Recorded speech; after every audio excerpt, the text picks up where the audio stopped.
And welcome on out to the Monona Terrace. Rich Reynolds along with Chris Garrity as we're going to be bringing you Chosen Few Fighting Championships number 10. And I tell you what, tonight we got something that we're never going to see or haven't seen before out of Chosen Few, and that's professional title fights. We got two of them, don't we? For the first time ever in Chosen Few history, we're going to give away those title fights.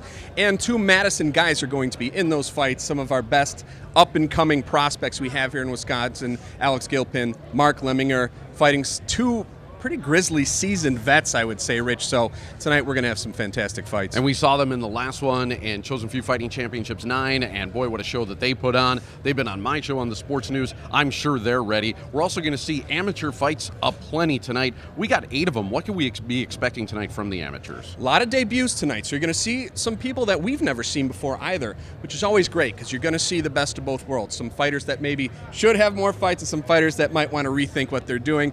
And there's some rule changes we're going to go over with amateurs and pros that just happened January 1st also. A lot of great stuff coming up. Eric Rogers got a lot of interviews as well. We are going to see all the fighters, 12 fights straight ahead, right here as you're watching Chosen Few Fighting Championships on Wisconsin's 57 Sports.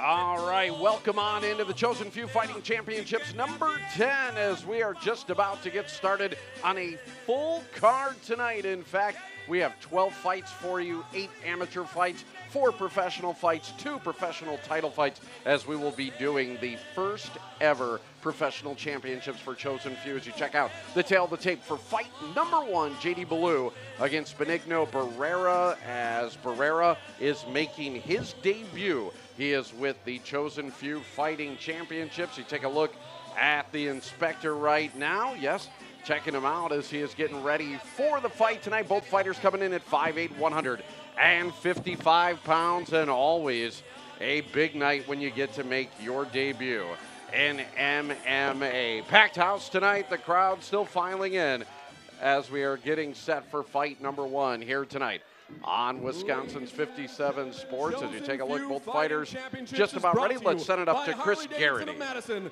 Carbon, World Health, Sups.com, and the Coliseum Bar, and sanctioned by the Department of Safety and Professional Services Program Director Matt Reynolds. Your cage fight physician for this bout, Dr. Nestor Rodriguez. Timekeeper, Jessica Malinowski. Your judges, Gabriel Sabatis, Matt Janicek, and Tony Frausto, with your referee in charge of all bouts this evening, Tom Devilis. And now, ladies and gentlemen, it is time for our first amateur bout of the evening, scheduled for 3 rounds at a catch weight 167 pounds. Introducing first, the man fighting out of the Coliseum Bar, red corner. He stands in at 5'8" tall. He weighed in at 167 1/2 pounds. He represents neutral ground, mixed martial arts in 4 bouts. He has 1 victory. That victory comes by way of submission. Ladies and gentlemen, J.D. Ballew. His opponent is the man fighting out of the Harley-Davidson of Madison, blue corner. He stands in at 5'7" tall, weighing in at 166 ready pounds. He hails from right here in Madison, Wisconsin, and is making his cage debut for Chosen Few Fighting Championships. Representing the Chosen Few, Jim Benigno Barrera. All right, both fighters just about set to go as our referees gives the final instructions to both, and we are set for a full card here tonight. As the referee brings them forward, we are just about set. Rich Reynolds along with Chris Garrity sitting beside me, and we are set for action here tonight. Our first fight as Benigno Barrera making his debut out of the chosen few. And Chris, what do you know about Benigno? Benigno is somebody that Josh was really excited about. Josh Steery, for those of you who don't know, runs the Chosen Few gym, also sets up the show here. He lights Benigno's hams. He's been working on his ground game. Right here, he's trying to avoid a takedown from JD and cannot do it. He's got decent position right here, but it looks like he's about to be put on his back from JD. Now, for a lot of guys, it kind of depends on their background as to what they're more comfortable with. What do you know about Benigno? Is he better wrestling? Is he better on his feet? What type of fighter do we see? He's still going to be too green to say what he's better at. This is the type of fighter still trying to figure out who he is. And you see it right there with that back kick he threw. Very undeveloped, which meant he hasn't had much stand-up in his life where he can throw a spinning kick. And he takes a big right hand right there from JD. Couple of good shots there from Ballew. Ballew does have some experience. He comes in with a record of 1-3, so he's been in the cage. It's Barrera now trying to fight back with a good right hand. Barrera on his feet, switching to a left-handed stance right now, trying to eye up Ballew. Ballew coming in with a couple of rights, has him up against the cage right here. So Ballew definitely the more experience of the fighter. What does that mean in the ring for him? What kind of dividends does that pay? What it means is what you just saw with those 3 right hands that he threw. He knew he could go right down the center any time that the Barrera is in his left-handed stance, and he connected. And as you saw when he threw all 3 together, that he connected with all of them. Barrera now able to get onto the grasp of Ballew. They're back to the center of the cage right now. Big right hand just over the top. He missed with it, and Ballew comes back with that right hand. And now Barrera pushes Ballew into the cage, uses the knee here. You know, we talked a little bit about the fight. We didn't get into it in depth. A couple of rules changes going on as well.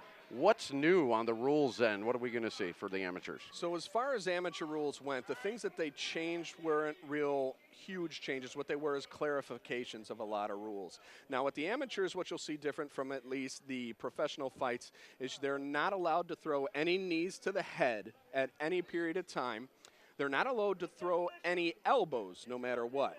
Okay. So on the ground, upwards, you can't even throw an elbow or a forearm to the body, to the legs, anything. You throw that, you're going to have a point deducted, possibly disqualified. So what they did is they just clarified a lot of those rules.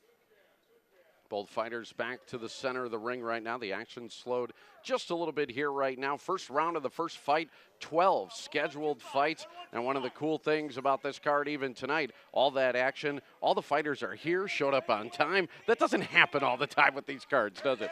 No, I see it as a bad omen. I work so many of these fights that usually the bad stuff happens beforehand. We had such a great beginning of the show because everybody was here. Now I'm worried that the cage is going to break down and everybody's going to fall and die or something. We got through the first round. We'll be back with the action for round number 2. You're watching Chosen Few on Wisconsin's 57 Sports.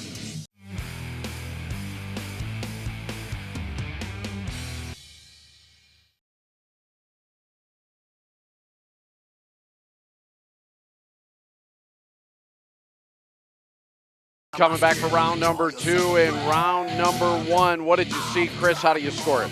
I saw the veteran fighter, the guy with more experience, JD Ballew, especially with those rights that he landed. He did have the one knockdown in the fight, so I definitely see a 10-9. If it was my scorecard, I've got Ballew up 10-9. No argument here as well as we get set for the second round here tonight. Great crowd once again, as always, for Chosen Few.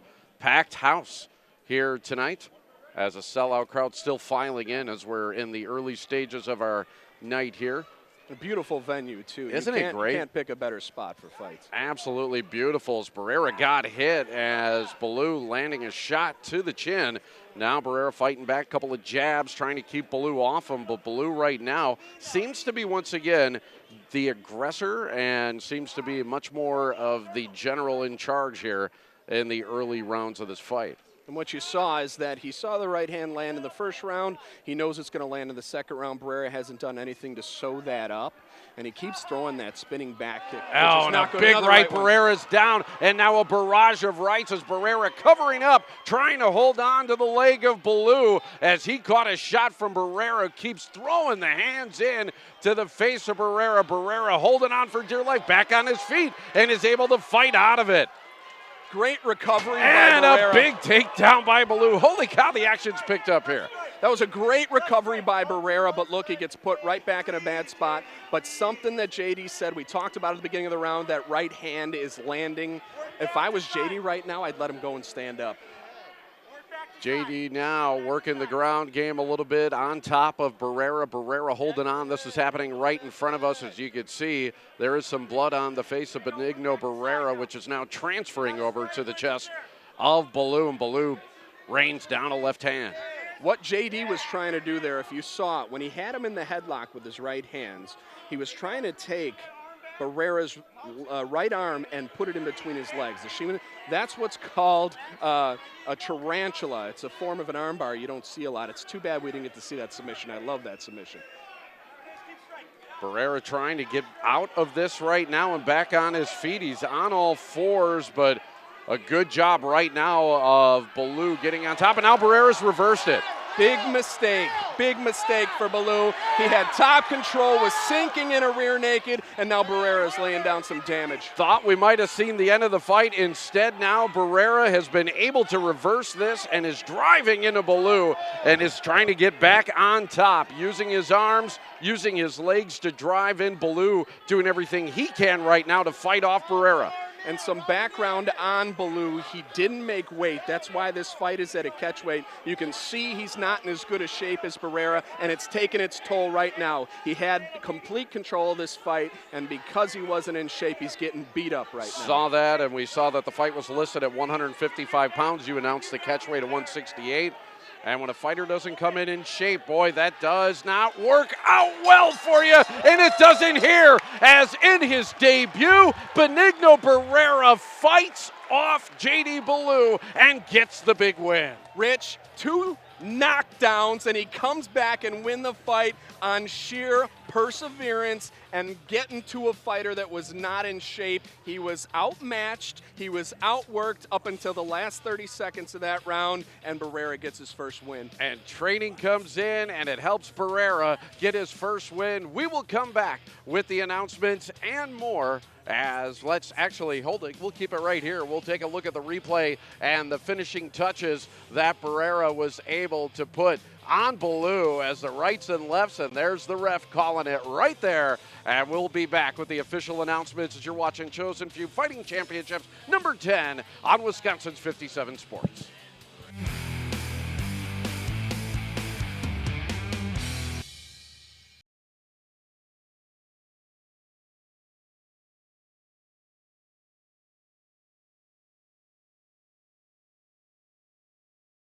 Wow, what a great first fight that we've had, the first of 12 here tonight. And if they're all going to be like that, we are in for some great action here as Benigno Barrera making his debut out of the Chosen Few gym. Did such a great job. He was knocked down twice, looked like he was going to be out. He was up against the cage and was taking all kinds of punishment, and he fought off the punishment. As look at Barrera here as he was able to get on top of Ballew, use the right and left hands to finish Ballew off. He got top control, and Ballew didn't have an answer. And as Chris was talking about too, Ballew came in out of shape and wasn't able to endure here in the second round. So we're going to head right up to the cage right now for the official announcement and Chris Garrity. Ladies and gentlemen, the end of this bout comes at 2 minutes 47 seconds of round number 2 for your winner by TKO, Benigno Barrera.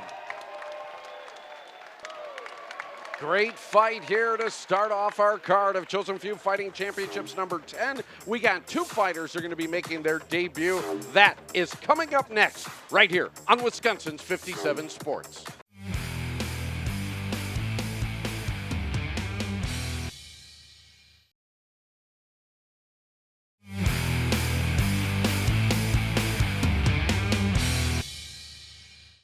And one more interview for you. I've got the winner of the Barrera and Ballew fight. Welcome and congratulations to you. This is Benigno Barrera.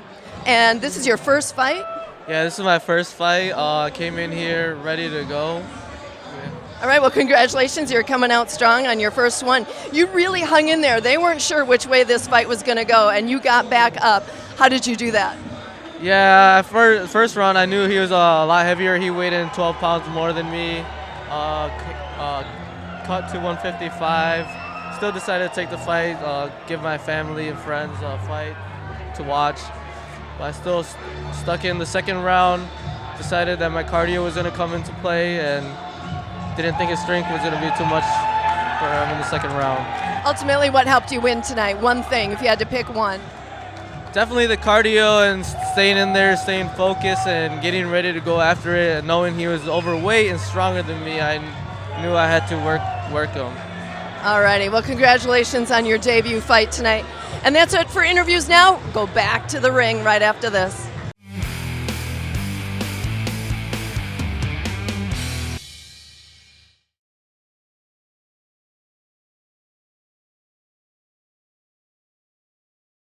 Our next fight is going to have a couple of heavyweights. We have Phil Beanan and CJ Burks, as both fighters are making their debuts. So no record on either guy right now. We're going to learn a lot, that is, about both fighters here tonight, both Beanan and Burks here in our second fight. And always cool to take a look at the heavyweights, fighting at 205 and above, and with a heavyweight fight, as we all know, one blow can end it all, and it can end quickly, and that's what we're expecting to see here in our second fight tonight. So Beanan's getting checked out, and we will check out our next fighter then as well. All right, here comes CJ Burks, fighting out of Serrano Combat Sports Gym. Burks making his debut in the cage as well here tonight. And I got to tell you, after being in the cage before the fights tonight, when you were making your debut, there's something about walking into that cage and knowing that once the door closes, it's on. This is for real. And CJ Burks and Phil Beanan are going to face that music here coming up next. Both guys making their debuts, and we will send it on over to Chris Garrity here in just a second for the introduction of our fighters. Ladies and gentlemen, this next bout is scheduled for 3 rounds in the chosen few amateur light heavyweight division. Introducing first this man, fighting out of the Coliseum Bar, red corner. He stands in at 5 foot 11 inches tall, and he weighed in at 201 pounds. He hails from Stevens Point, Wisconsin, and represents Neutral Ground Mixed Martial Arts. Making his cage debut, please welcome Phil Beanan. His opponent, this man, fighting out of the Harley-Davidson of Madison, blue corner. He hails from Milwaukee, Wisconsin, and represents Serrano Combat Club. He stands in at 5 foot 9 inches tall, weighing in at 198 pounds. Also making his cage debut, please welcome CJ Burks.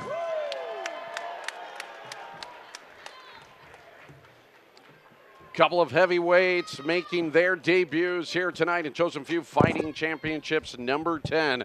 And boy, I had a chance right now to check out the crowd here tonight. They are pretty much all filed in, packed in, and ready to go as we get our second fight of the night going here tonight. Couple of Wisconsin boys making their debuts, Chris. Yep, Serrano Combat Academies, CJ Burks, and then Phil Beanan out of NutriGround. 2 old school gyms here in Wisconsin. Adrian Serrano, the guy that coaches CJ Burks, is one of the first guys from Wisconsin to fight. And look at this as Burks gets the early upper hand with a big right, and now just raining down rights into the head of Beanan, and that is going to do it. That was quick. Holy cow, CJ Burks explodes on the scene with a huge flurry of right hands to win his debut. 2 amateurs, 2 debuts. One came out fast, the other one came out slow. Slow person got knocked out. You cannot be tentative once you hit the cage here tonight, as you see Burks going nuts with the right hand, and that one ended quickly. A big win for CJ Burks not a lot of experience gained in the 10 or 15 seconds or so that it happened in, but blazing right hand. And you see that a lot with heavy-handed fighters. And some of their first fights, especially when they're going in against guys with no experience, they land the one shot, fight's over. They never really got challenged, but you know what? A great knockout victory. Absolutely, and something definitely to be excited about and build upon for CJ Burks. We'll be back with the official call with Chris Garrity in the cage right after this on Chosen Few on Wisconsin's 57 Sports.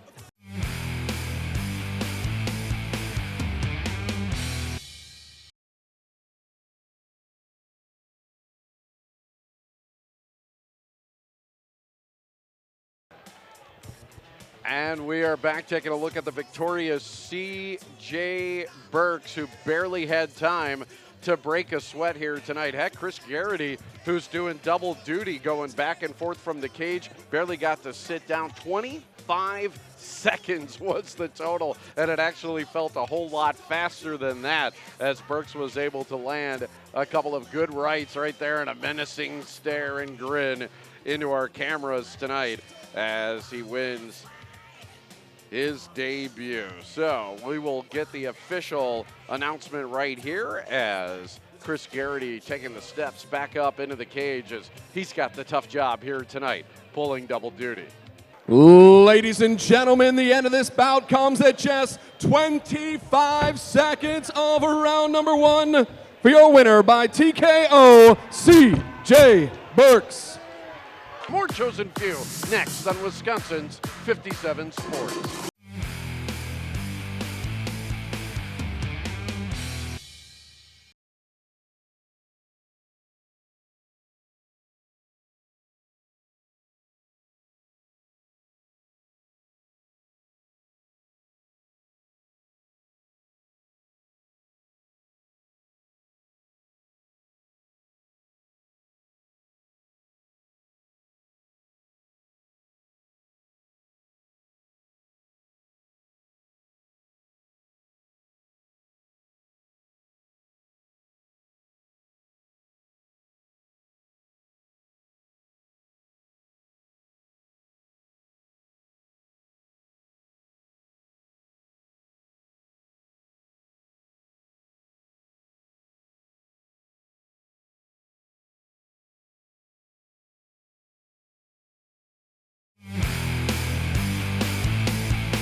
Welcome back. You're watching the Chosen Few Fighting Championships right here at the Monona Terrace, downtown Madison.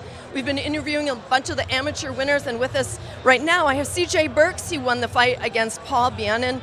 Congratulations on that win tonight. Thank you. Thank you. You're welcome. And this is your first fight. This is your debut, coming off with a win. Yeah.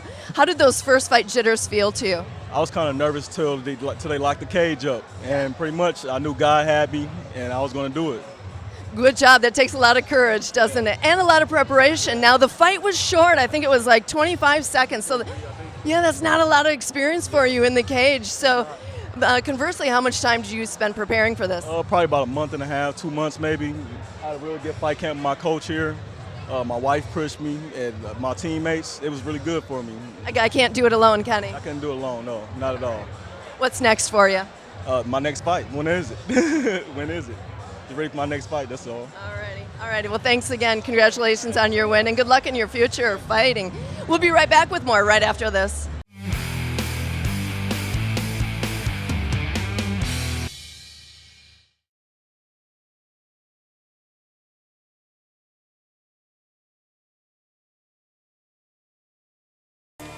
We resume fighting here from the Monona Terrace. Sold out crowd on hand to witness this one as we go to our third fight of the night. Another amateur bout as Hector Valz making his debut tonight out of Red Schaefer MMA. So right now, we look at the tail of the tape. Adcock versus Valz, Janesville versus Milwaukee as we are fighting at 145 pounds. And again, Valz making his debut. We will see that right after this. A bit of a roar from our crowd here tonight for Matt Adcock making his professional debut. And I gotta say, out of the fighters that we have seen so far tonight, we are in fight number 3. Adcock appears to be in the best shape of all of them, and he has brought with a very enthusiastic contingent to the Monona Terrace here tonight, being checked out by the inspector right now, checking him out for any kind of foreign objects or whatever else that he might be taking into the cage and making sure that he is prepped to fight. Adcock looks ready to go. We're just about ready to go as we once again check the tail of the tape, and we will be sending it up to Chris Garrity for the start of this one. Ladies and gentlemen, our third bout of the evening is brought to you by the Tint Factory and scheduled for 3 rounds in the chosen few featherweight division.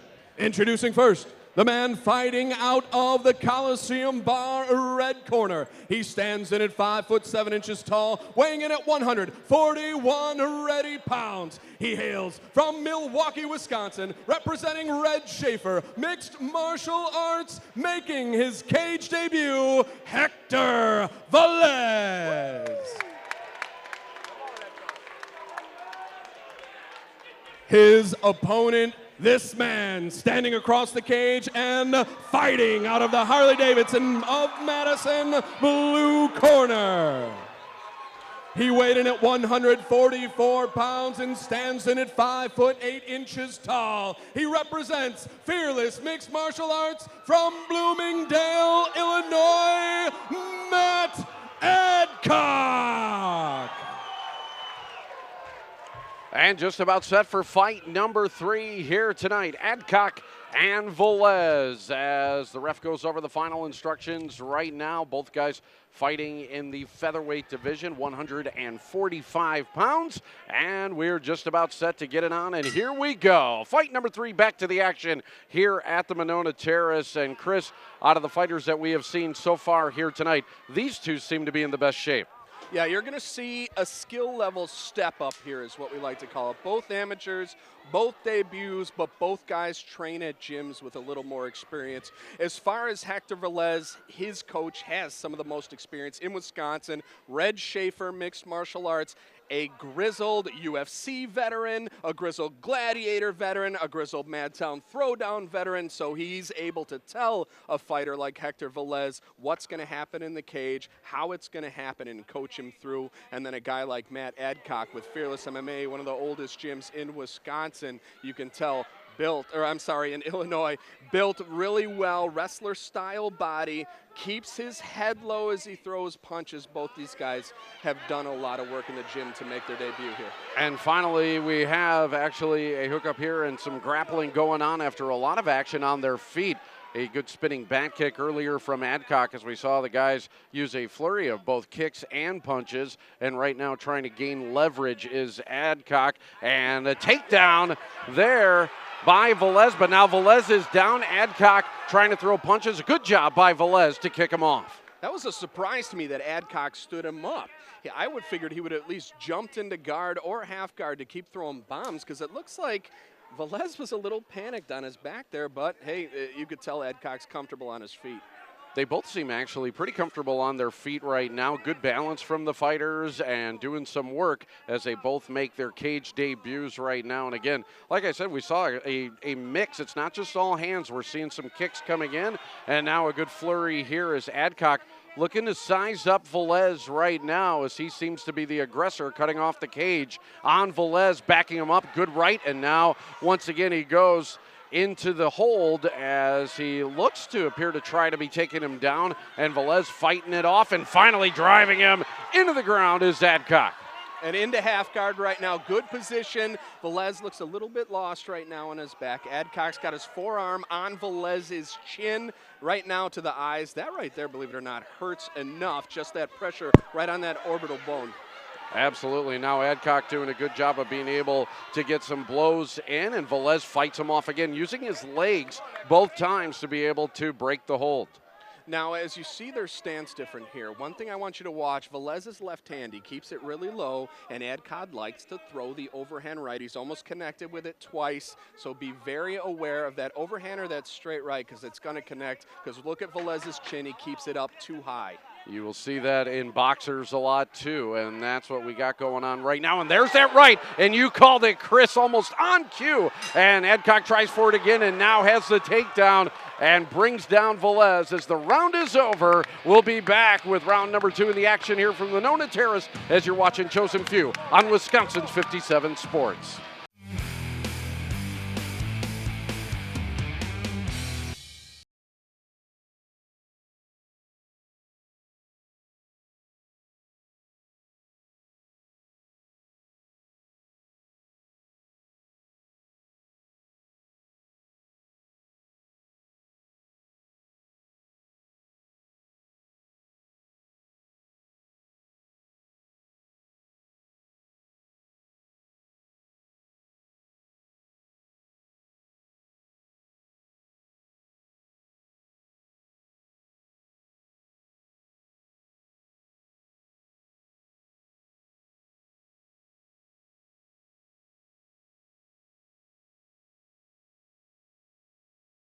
And we take a look at the replay, almost on cue. You called that right hand coming in, and that's what Adcock has been using to catch the chin of Valz, and he seems to try to follow that up by attempted takedowns of Valz. A couple of times he's been successful, just like he was right there. Yeah, and that was a little bit earlier before that right hand landed, but still an excellent takedown. Here we're going to have the right hand land. There's that right, yeah, connecting onto the chin of Valz, and I would think in round number 1, Adcock, the winner of that one, Chris?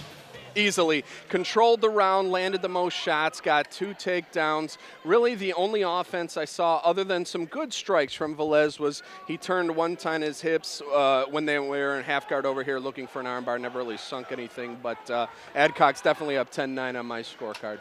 So this fight makes it to the second round, unlike our second fight, which lasted all of 25 seconds. But then, of course, we had the intermission that was unexpected as Adcock, again, using that right hand, as I'm sure his corner saw the same thing you did, as now he is trying to attempt to get the upper position here, and it looks like he does as he's getting side control.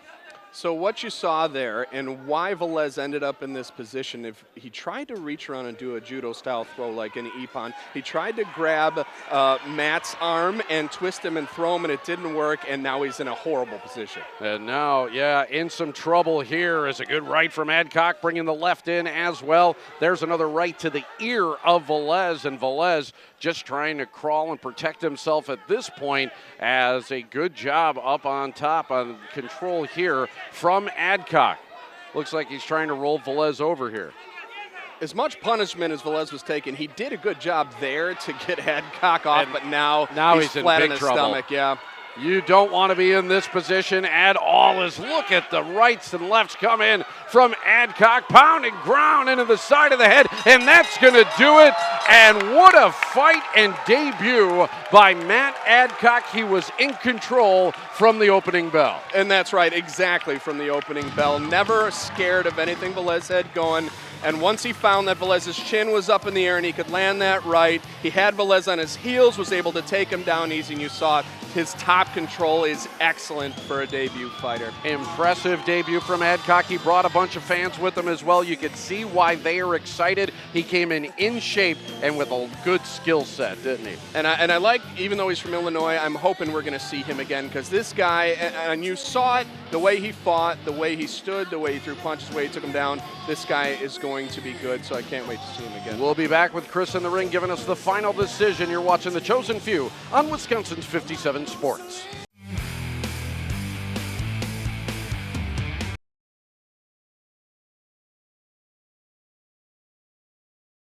Ladies and gentlemen, the end of this bout comes at 1 minute, 12 seconds of round number 2 for your winner by TKO, Matt Adcock. And what a debut for Adcock. We'll be back as our fourth fight of the night is going to feature Marco Gonzalez from The Chosen Few. That is next here in Wisconsin's 57 Sports.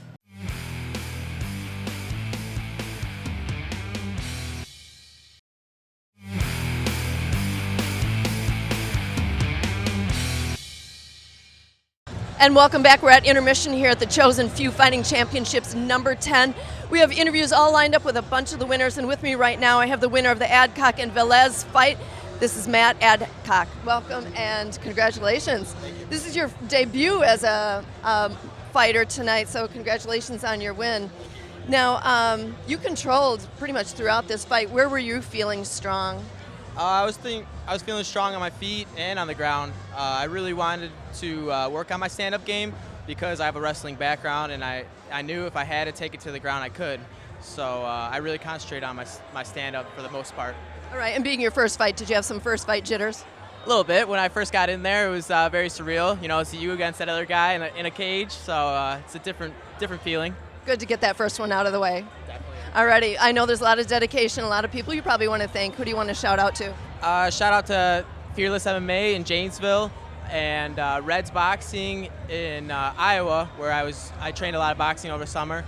And I wanted to shout out to my family and friends that came out to support me. And a big shout out to my dad that I know he's here. I love him. He passed away recently, and he was really excited for this, and I know he was here watching me, so I hope I made him proud, Dad. I love you. I think you did. All righty, congratulations again, and good luck in your future. Thank you. We'll be right back with more of the winners here at the Chosen Few Fighting Championships.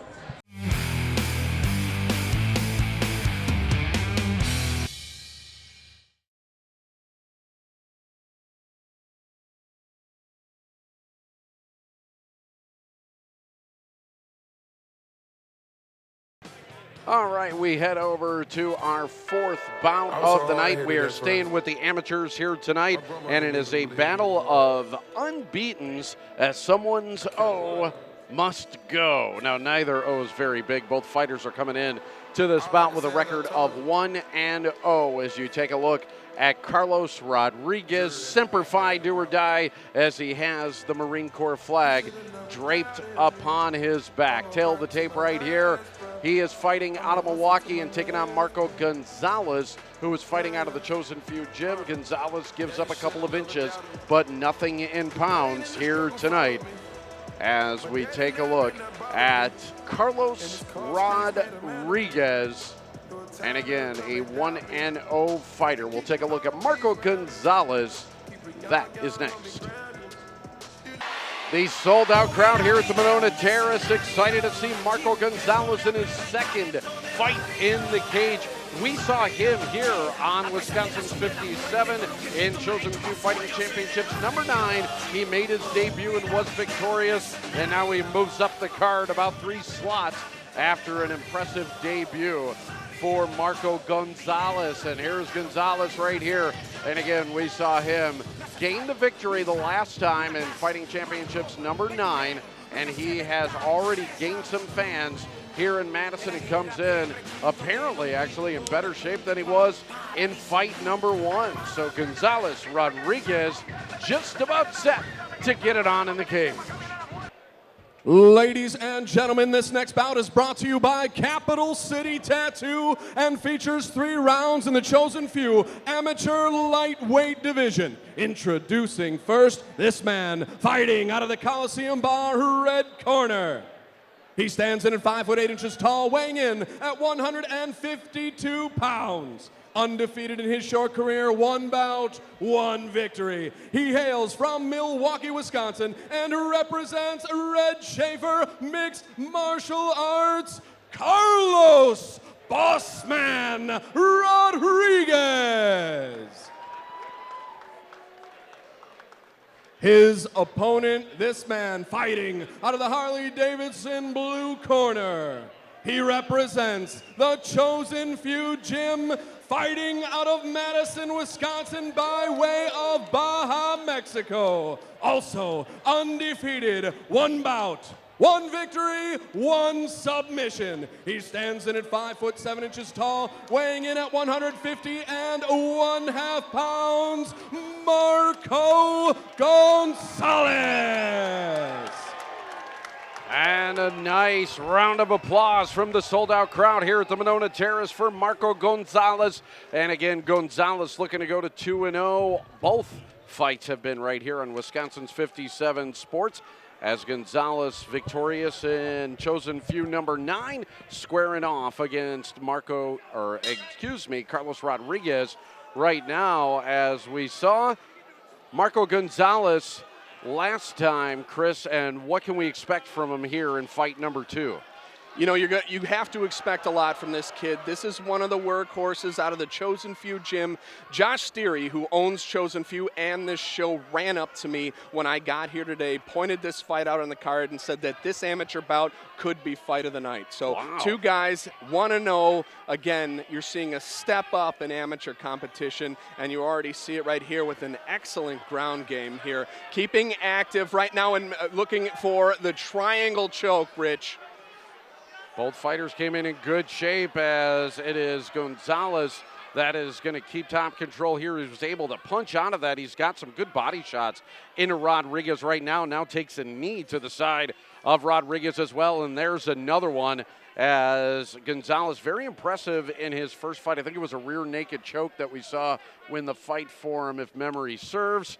Trying to go back, that was a few months ago, and sometimes things can get a little hazy. A few beers in between and cocktails, so well, can't remember everything. He has one of the best jiu-jitsu for MMA coaches I've ever met, a guy named Kane Rizzo, who's been teaching at the Chosen Few gym for as long as I can remember. And it's very important, the words I said, jiu-jitsu for MMA. Kane used to fight, not only an excellent striker, but one of Wisconsin's first black belts as a Brazilian jiu-jitsu artist. So you can tell in his control here, fantastic top control. Now, I don't like that he's sitting in a closed guard right now, just because Rodriguez, you can tell, has good hips, good transitions on the ground. He had that triangle. He just couldn't sink it in. He almost had the arm bar, but again, Gonzales rocked out. But here you go. And there's Gonzales as he backed off and then used the right hand. And now he steps in with the right foot, and it is being held onto here by Rodriguez. Gonzales trying to get out of it right here as he is trying to flip him over, and he does.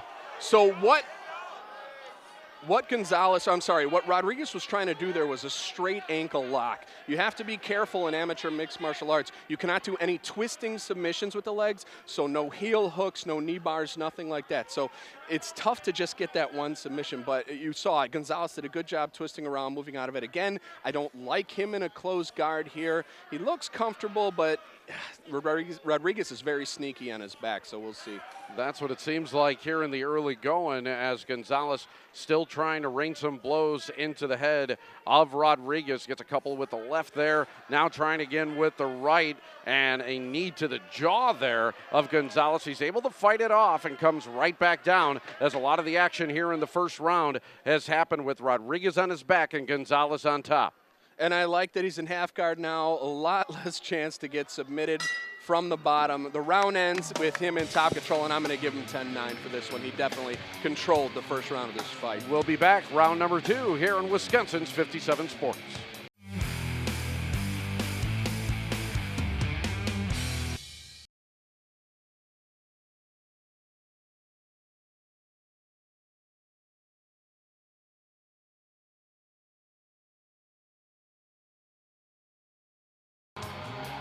Rich Reynolds and Chris Garrity cage side as we're taking a look at Gonzales versus Rodriguez. As you take a look at action from the first round, and there was that grab that he had on his ankle right there as Rodriguez was able to spin Gonzales around, but Gonzales able to finish up the round strong. You call it 10-9 for Marco. Yeah, for sure, and I actually saw 2 almost violations from Rodriguez on the bottom there. He started to twist that submission, and then, Gonzales had one of them with that foot stomp. If that would have landed, Tom could have possibly stopped and deducted a point. You're not supposed to foot stomp in amateur MMA. Oh, no kidding. Yeah. Okay, all right. I thought it was a pretty good move right there. It looked like it definitely could have inflicted some damage, but if that foot would have connected with the head, that possibly even could have stopped the fight, because let's say that Rodriguez couldn't have continued, that would have been a disqualification. Both fighters back on their feet to start round number 2, and each trading shots here. Looks like a knee there by Gonzales, and a good right backs up Gonzalez from Rodriguez, and Rodriguez now becoming the aggressor as he landed a right to the side of the face. And you know, in his corner, Rodriguez's coaches were telling him, you don't want to be in your back with this guy. He was throwing enough punishment. Obviously, they saw an opening with that overhand right like we saw in our last fight, and it landed for him. And you could tell by Marco's face, he wasn't too happy that landed. Not at all, as we're seeing a lot more action now with the fighters on their feet. And this does seem to be a little bit more of a comfortable spot here for Rodriguez. Yeah, definitely more comfortable on his feet, likes to measure with that right hand and then quickly throw the left. I don't like that he keeps his hands low because obviously he doesn't respect Gonzalez's hands, but you never know in amateur fighting what's going to happen. Although watching Gonzalez throw right now, it looks like it's almost at half speed, so I don't know if he's gassing out or what's happening, but that right he just threw and that left there, it's a little lazy. Yeah, they don't seem to be as sharp as they were early in the fight, and it's amazing how much of a toll that these rounds can take on you, no matter what kind of shape that you're in, and how much energy is actually exerted when you're down on the ground. Exactly, and that good kick he had just a few moments ago to the left thigh of Rodriguez was nice too. It landed nice and solid. What you want is you want it to be a thud when it lands on that thigh. A slap means that you're really just battering up the skin and making it red. But if you get that nice bone-to-bone thud, it's going to do damage as the fight goes on. Gonzalez just missed with a big right hand there as he's able to connect with the leg now using the jabs to keep Rodriguez off. Rodriguez in a left-handed stance looking to size up Gonzalez. Both guys right now a little bit more cautious here in round number 2 than what we saw in round 1. And a good right kick there from Gonzalez. You know, Rodriguez kind of walked through that kick a little bit, but it did land. So that'd be something if I was Gonzalez's coach to tell him to look for. Both guys, again, sizing each other up. We have not been to the canvas here in the second round. Both guys on their feet so far. We'll see if somebody's going to make a move for a takedown here. It was Gonzalez being the aggressor in round number 1. And this might be a little telling of Gonzalez's conditioning. He was really taking him down pretty easy in that first round. His punches were crisp. Everything was landing. He looks a little slower in this round, so his gas tank might be running on empty right now. And he's trying to come in right now and looking for the takedown, and he's got it as Rodriguez landed on his head, but he's quickly back on his feet as Gonzalez lands a couple of blows right there, right before the bell, and maybe that stole the round there for Gonzalez. And just as I said, he's slowing down. He does a quick throw and then throws a knee, almost illegal again. Tom's really got to keep his head on it. We're going to take a look at some of the replays here from the second round as you look at both guys spend all the round on their feet. There was that kick there from Gonzalez as he tried a front kick. That didn't quite land, but there's the takedown where Rodriguez landed right on his head, and then the flurry to finish off the round. Yeah, you got to be careful with that knee. If that would have hit the chin, again, he would have been in trouble with the rules. If that knee even comes in contact with the head, I'd like that he was throwing it to the chest, but the fighter on his knee and throwing it the way the direction comes up with a Muay Thai knee like that, something you got to watch out for. So chest down, no elbows at right. the amateur ranks. Correct, okay? Correct.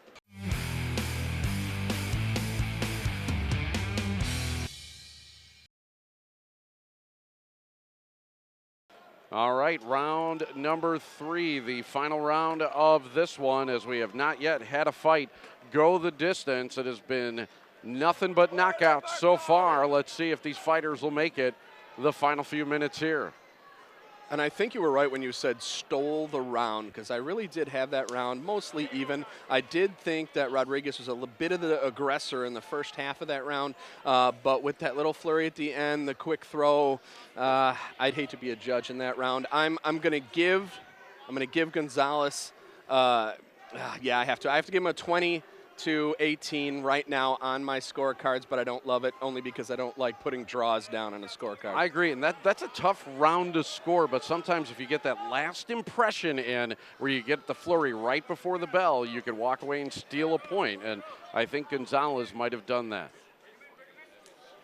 I was really hoping for Rodriguez to throw more of those overhand rights. It landed right at the beginning of round number 2, and then he never went back to it. And you saw that Gonzalez, for a lot of that round, was on his heels. It's a perfect time to throw that punch, and he didn't come back to it. And we really haven't seen too many flurries at all from Rodriguez or combinations. And to me, I think Gonzalez has definitely thrown a lot more, and he's throwing more here in the 3rd round as well. A lot of action in the center of the cage as Gonzalez with a right hand. Both guys continuing to stay on their feet. If I'm coaching both of these guys, you would have to go for it in this round because you don't know what the judges are going to have. I mean, yes, Gonzalez won that first round, and it wasn't super dominant, but you can be fairly sure he has the 10. But that second round, you don't know. So the winner of this 3rd round could win this fight, and I don't see either of these guys with too much, I guess, surge here. And you would hate to put so much into the training for a fight and leave it up to a judge. That's right. I think that's always the scary part as well. Judges make a lot of mistakes, and anybody who's watched fighting over the years knows that. So, and in a fight like this, you can't even call it a mistake. Round 2 was so close, you could really make arguments both ways. And a couple rights by Rodriguez as he now has Gonzalez's leg and drives him backwards and is able to get on top of Gonzalez, driving him into the side of the cage. And really one of the few times we've seen Rodriguez on top. Big for Rodriguez. He's down in the scorecards most likely, and he's going to need the round. He's going to need to win big and probably stop Gonzalez to win this fight, and this is a good start. Now, right now, do you see the toes in the cage there? That's also illegal. Tom's missing that right now. You can't have any fingers, any digits, any toes in the cage, so watch that too, because that's going to give him some leverage. It's not allowing Gonzalez to move around, Rodriguez to really manipulate him from top control, so pay attention to that there. And I think Tom might have noticed it, let it go, and now it's off for Gonzalez as Rodriguez on top. Again, we have not seen much of this in the fight. In fact, not until the 3rd round have we seen Rodriguez on top, but if there was ever a time for it when he needed it, this is it. Not going to be able to finish him. The round is about to end. This is a tough fight to call, Ridge. And that is going to do it. So we're going to take a look at the scorecards when we come back as we go the distance here in our 4th fight. Both fighters think they've won it. We'll find out the official decision when we return. You're watching the Chosen Few Fighting Championships on Wisconsin's 57 Sports.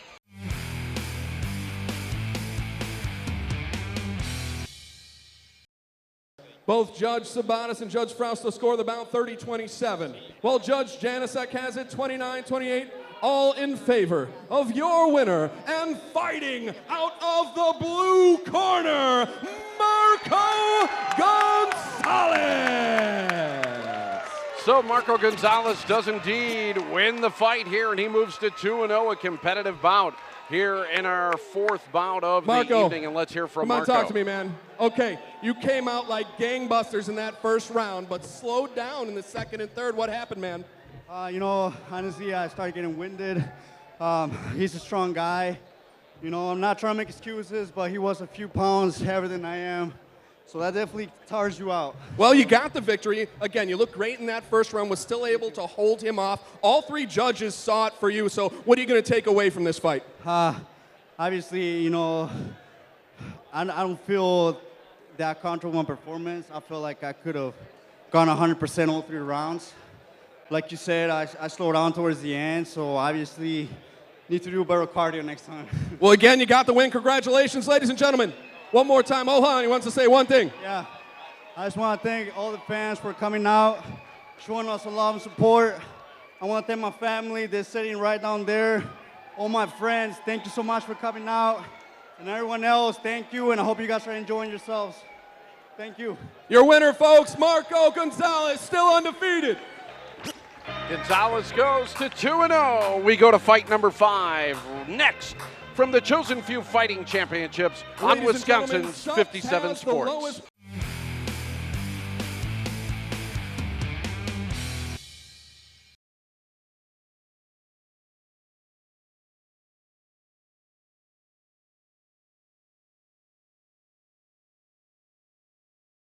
Ladies and gentlemen, this next bout is brought to you by 106.7 FM The Zone and features 3 rounds in our featherweight amateur division. Introducing first, this man, Fighting out of the Coliseum red corner. He stands in at 5'8" tall, weighing in at 144 1/2 pounds. He hails from Stevens Point, Wisconsin, and in 11 bouts has 4 victories. Ladies and gentlemen, Gary Konkol. His opponent, this man, fighting out of the Harley-Davidson of Madison blue corner. He represents Perfect Moves Mixed Martial Arts. He hails from right here in Madison, Wisconsin. In 7 bouts, he has 3 victories. 2 of those victories come by way of submission. Ladies and gentlemen, please welcome Eric, the Perfect Storm Johnson. All right, Johnson and Konkol just about set to go here in our 5th amateur bout of the evening. 12 total bouts here tonight in Chosen Few Fighting Championships number 10. And it looks like both guys come in great shape for this one. The much tattooed body of Eric Johnson ready to square off against Konkol. In our last fight, Marco Gonzales had a tattoo that says Vini Vidi Vici, or I came, I saw, I conquered in Latin. I don't see that on Johnson's body, but a lot of tattoos up there, and it looks like 2 guys in pretty good shape here in our 5th fight. Josh Sterry told me before the fight this could be a fight to watch right here. I can't believe you just threw out Shakespeare for everybody. Right? I like it. I like it. Little Latin. I'm well-rounded, and that's not talking about my gut. That's everything. You know, something about, okay, so Gary Konkol, I'm going to tell you, when I talked to him earlier, he said he's an independent fighter, and that's something I always hate to see. It means he doesn't have a gym, he trains himself or with some friends, so you're always interested to see if they can actually fight, or it's just some guy that watches it on TV and says, hey, I can throw a punch. And one of the telltale signs is he says he has 11 fights and only 4 wins. Doesn't excite me, but they matched him up well. Eric Johnson, 7 fights, only 3 wins. So both guys looking to get on track. We'll see what we're going to get out of this fight. Right now, Johnson was in control for a while, but a good job from Konkol to get out of the corner there. Yeah, you use the word matchup, and matchup always very important, as Johnson with a kick right there. Johnson fighting out of Madison, Wisconsin, so a local guy here. Now we also take a look at Konkol. So you said that record 4-7, and he's an independent, as he took a good right hand right there. Now what does that mean as far as being an independent goes? You don't usually see too much good coming from independents, do you? I can see it right here, getting beat up. He keeps his chin up, and he's taking rights and left. He just figured out how to put his hands up there. But yeah, as I said, with independents, they usually don't have a true gym. So they're either transient, meaning they don't want to pay anybody to train them. Yep. Sorry, and it almost looked like Johnson was refereeing himself right there as he put a knee into the chin of Konkol. Yeah, and Tom didn't see anything wrong with it, but the fighters both stopped. Yep.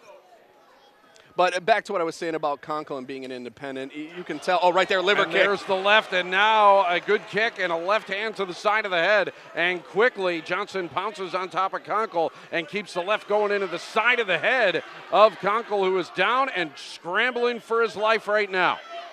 I'll tell you, that is one of the most painful and debilitating things that can happen to you. When you get hit in the liver, Rich, what happens is your blood pressure suddenly drops, your body freezes up, and you can't do anything, and he still hasn't recovered. He has not. He took some hammer blows down from Johnson, as Johnson now continues to be on top, and there's more left hammer blows to the side of the head of Konkol. Konkol just trying to hold on, hopefully for him, for the end of the round, but Johnson in complete control right now as both fighters will return to their feet. And there is the end of the round. Konkol survives. Johnson wins it. We'll see what happens in round number 2 right after this on Wisconsin's 57 Sports.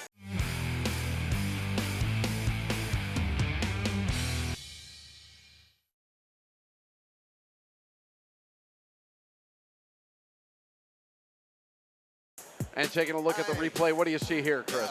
Well, I'm hoping we're going to see that liver kick here coming up short. because this There was is the knee. really one of the most beautiful moves, beautiful kicks in mixed martial arts. Again, your body just completely shuts down, your blood pressure immediately drops, and you freeze up. Look at him. He can't move his arms. He can't even extend them because his body is frozen right now. Fantastic display from Yeah, Johnson. we saw that kick to the liver, and this was it again, and it's like his whole side just caved right in, and Johnson was able to take advantage and score at least a 10-9 round. I would give that one a 10-8. I think when you have a pure knockdown like that where a fighter is completely debilitated, that's one time where I would actually, I guess, say the 8 round would matter there. Now, if it was 10-9, I guess I wouldn't argue with it, but I'm going 10-8 on my scorecard, which puts Konkol down big right now. 10-8 on the Garrity scorecard. That means that Konkol has to fight back and fight back hard, and he is as he comes out here in the second round, very aggressive, and push Johnson into the side of the cage and continues to try to cut the cage off from Johnson. Johnson using that left kick once again, this time to the inner thigh of Konkol as it worked in the first round. Why not try it again, as it seems to be all those lefts are really caving in Konkol right now. And Johnson definitely knows he's found his spots with Konkol, and he's trying to hit them all. And as you saw at the beginning of this round, he was throwing the low kick, the high kick, the low kick, the high kick, making Konkol guess so he can throw that liver shot one more time. We'll see if he keeps that up, because he seems to have stopped that now, but I want him to keep doing that. He needs to throw the low, throw the low, throw the low, then boom, throw it right in the midsection.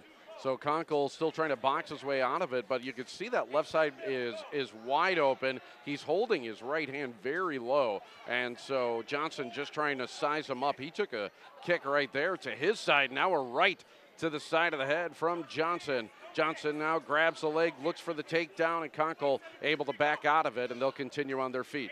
And look at their feet right now. You see Konkol still on the balls. You're going to see Johnson flat-footed. He's a little bit tired. This bodes well for Konkol to make a comeback in this fight. Konkol still on the balls of his feet, even with his nose seriously doing some bleeding here, and it looks a little disfigured, might even be broken right now. You don't want to speculate too much, but now doing some good boxing. He got a good left into Johnson here as Konkol is taking control here in round 2.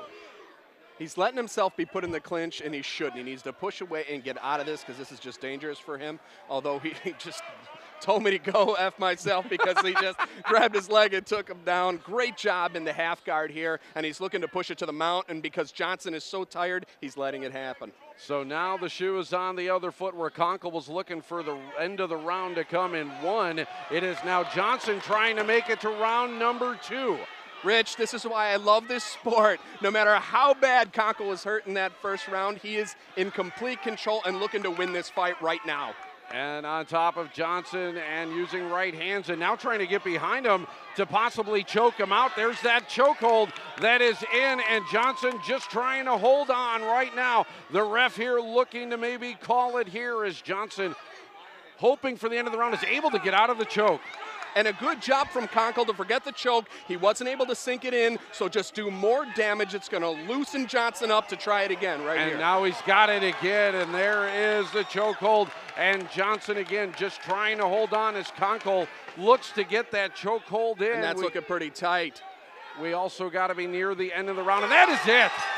Konkol turns it around. What a great fight here as Konkol bloodied and battered but victorious tonight over Eric Johnson. Amazing, amazing job from Konkol. Made a fool of me and what I was saying about being an independent fighter, not having a coach. You know what he did? He persevered through that first round, getting that liver kick and setting him down, and just wasted Johnson in that second round. Unbelievable here. The crowd loves it as well. Look at the bloody mess that is the face of Gary Konkol, but he'll take it in a victory here tonight.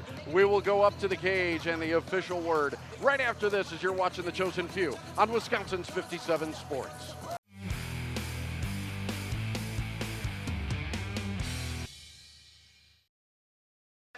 Gotta admit, Josh Sterry called it right. Rear naked choke at 2:58 of round number 3. There was only 2 seconds left that Johnson, if he could have held on, especially because he had a 10-8 round in that first one, might have even won, might have been a draw. Instead, at the very end of the fight, it is Konkol who's able to get the rear naked chokehold and get the victory here tonight. What a performance, and maybe a contender tonight so far for Fight of the Night. We will send it back up to Chris Garrity in the cage for the official decision.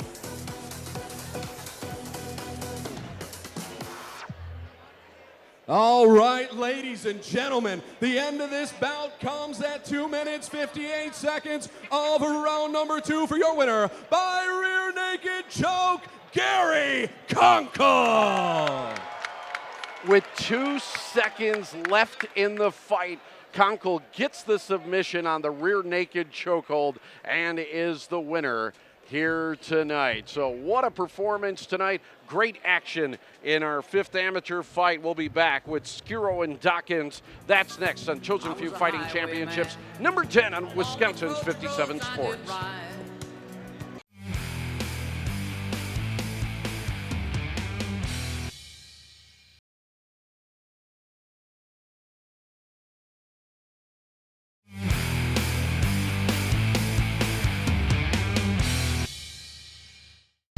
All right, here with Gary Konkol. So Gary, good fights here tonight all around, but your fight against Eric Johnson. So it looked like a fight where, first off, I think a lot of people expected the fight to go the other way, but that's why you go and you have the fights. You go through the fight. Now in the round 2, your fight ended rear naked choke with like 2 seconds left in the round. Walk us through mentally what you're thinking in that moment when you're waiting for that bell to ring for the round to end, but you still have to keep that locked in. Yeah, I had him. I had to hit him a mount. I pushed his head down. I started raining down punches. He gave me his back. And that was when I locked in the first time. I knew I had it tight, but as soon as he kept on trying to turn, I didn't want to tire myself out. So I rained down some more punches on him, tired him out some more, mentally just beat him down. He gave it to me again. I locked it in, and I could hear his corner sitting there yelling, 10 seconds, 10 seconds. And I could just see it in his face. And when I got that mount, I knew he didn't want to be there anymore. So I knew if I put a beating on him, he was going to look for the easy way out, and that's what it looked like happened. Congrats on the win. One more quick question. So you had a lot of your recent fights hadn't been going your way. So what mentally do you have to do to prepare yourself to get ready for a fight tonight? Honestly, I knew I belonged in there. I knew my last fights, it didn't go my way, but I knew I was, at the end of the night, I trained harder. I was the better fighter. Just luck wasn't my direction that night, so I just kept on training hard and knowing that I believe in myself, and that's what gets me these wins. No matter what, I was ready to grind it out and get that win. So, Gary, congratulations! Appreciate you stopping and taking time tonight. Yep, thank you. Hard work, dedication. There you go.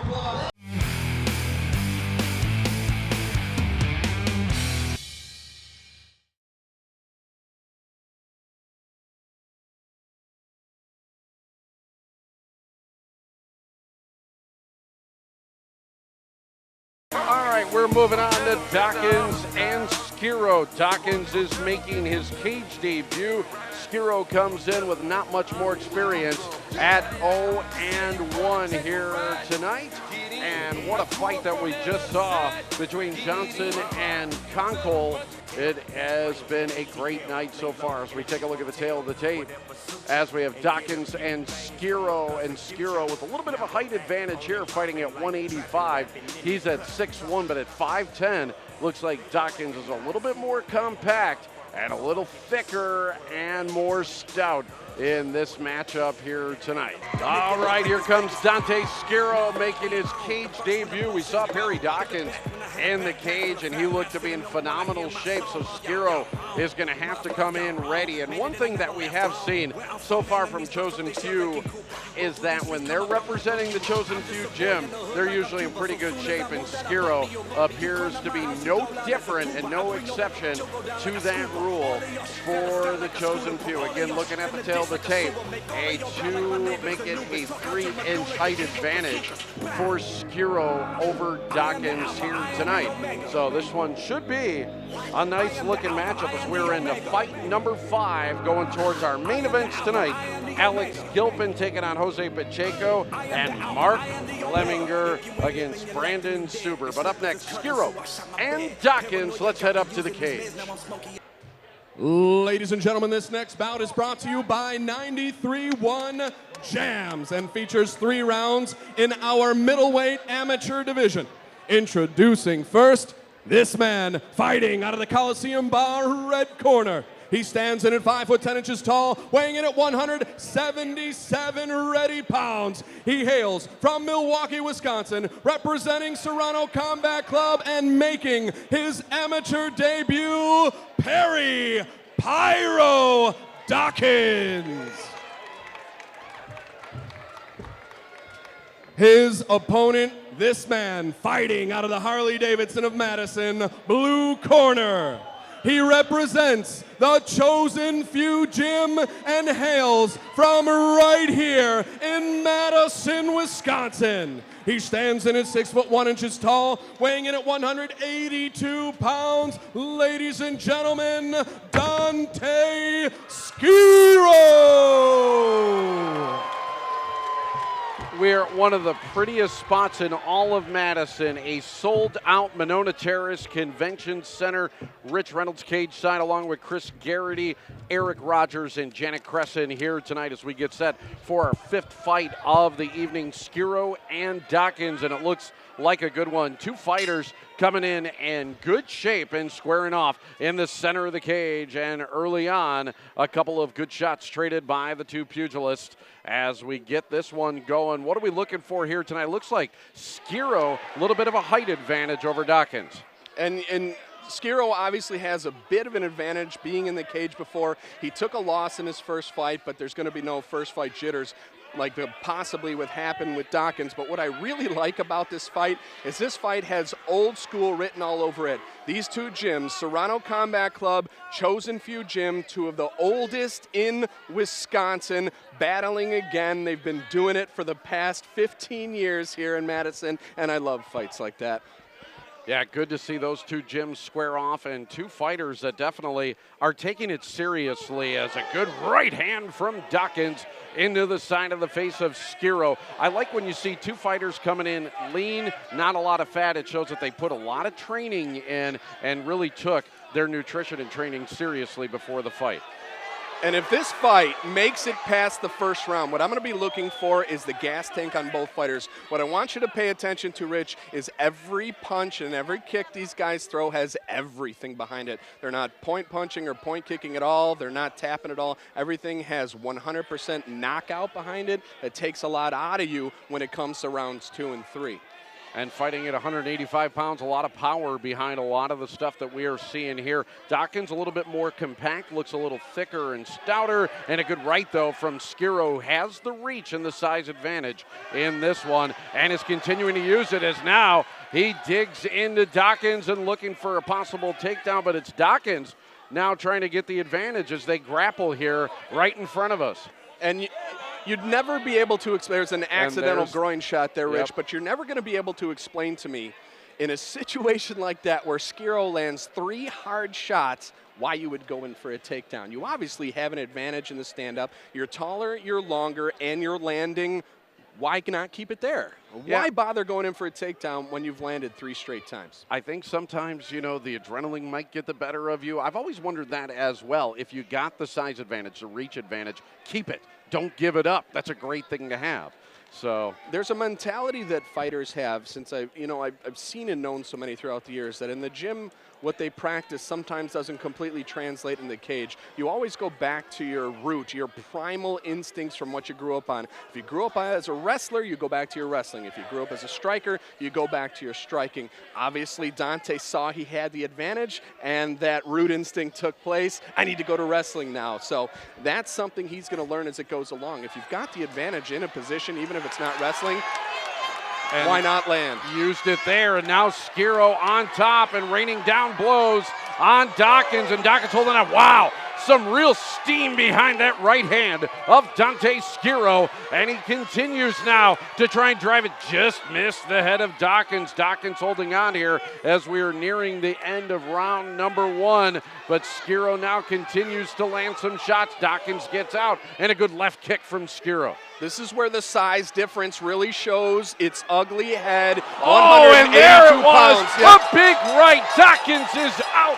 Schiro with the win. And what a power shot from Dante Schiro. Man, oh man. Dockins won out like a light. And what won him that fight, what got him to that position, is the damage and the control he had right on the ground before that. He's bigger, stronger, heavier. He was wearing Dockins out, so when Dockins stood up, his hands were down, and boom, knockout. Looking at the replay, it caught right to the side of the head, the temple, actually, of Dockins, and that knocked him straight down to the canvas as a replay shot. Great work from our staff here tonight, camera crew, and Ken, actually, who is directing it all as we take a look. Once again, pow, that right hand, and out went the lights, and a victory here tonight as Dante Schiro squares up his record at 1-1 in impressive fashion. And that was impressive. What Schiro did was wear him down, was able to land that straight right. You could tell Dockins was out of gas when he stood up, and then Schiro made him pay. We will go ahead and get the official decision from Chris inside the cage. When we return, you are locked in to the Chosen Few on Wisconsin's 57 Sports.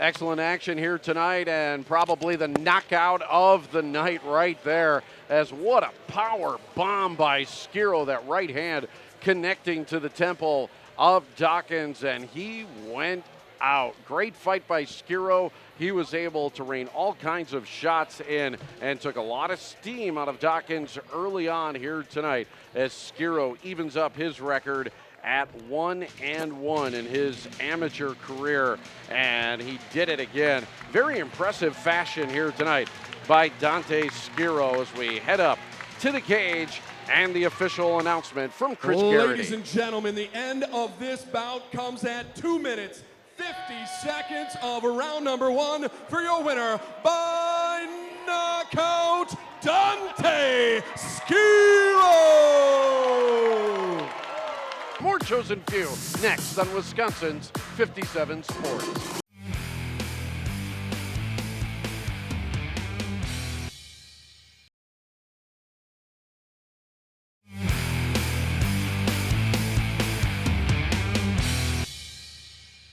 And welcome back. We're at the Chosen Few Fighting Championships number 10. We have a Chosen Few representative right here.